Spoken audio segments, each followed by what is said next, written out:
ஆச்சி பாதாம் ட்ரிங்க். ஆச்சி பாதாம் ட்ரிங்க் ஒன்னு வாங்கினா ஒன்னு ஃப்ரீ. சட்டமன்றத்தில் மின்சாரத்துறை சம்பந்தமாக கோரிக்கை விடுத்த போது அதிமுக எம்எல்ஏ கருப்பண்ணன் அமைச்சர் செந்தில் பாலாஜியை மாப்பிள்ளை என கூறியதால் அவையில் சிரிப்பலை ஏற்பட்டது. தமிழ்நாடு பட்ஜெட் கூட்டத்தொடரின் ஒரு பகுதியாக சட்டமன்றத்தில் நகராட்சி நிர்வாகத்துறையின் மானிய கோரிக்கை மீது விவாதம் நடைபெற்றது. அப்போது அதிமுக எம்எல்ஏ கருப்பண்ணன் தனியார் நிறுவனங்களில் சோலார் பேனல் நிறைய போடுவதாகவும் அதில் இபி கெபாசிட் 100 கிலோவாட் மட்டும்தான் அனுமதிக்கப்படுவதாகவும் கூறினார். வெயில் காலத்தில் மின்சாரம் போதவில்லை, இதனால் 100 கிலோவாட்டை 120 கிலோவாட்டாக கொடுத்தால் சௌகரியமாக இருக்கும் என கேட்டுக்கொண்டார். அதனால் இபிக்கு எந்த இழப்பும் இல்லை, மாப்பிள்ளைக்கு நன்றாக தெரியும் என அமைச்சர் செந்தில் பாலாஜியை குறிப்பிட்டு பேசினார். உடனே அவையில் சிரிப்பலை எழுந்தது.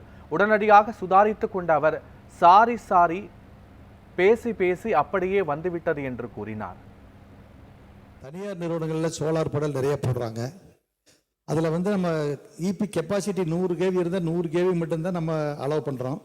வெயில் கம்மியாக இருக்கிற காலத்தில் அந்த கரண்ட் பத்துறதில்லை.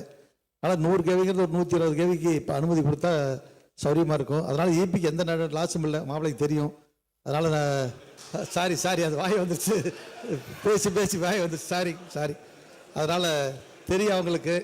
அதனால் அந்த 100ங்கிறது 110 120 கேள்வி கொடுத்தானே சௌரியமாக இருக்கும். அதனால் அதுக்கு கொஞ்சம் அனுமதி கொடுக்கணும். அதே மாதிரி அந்த HT லைனில் அந்த சோலார் ஒரே ஒரு நிமிஷம் அமைச்சர் பதில் சொல்லுங்க.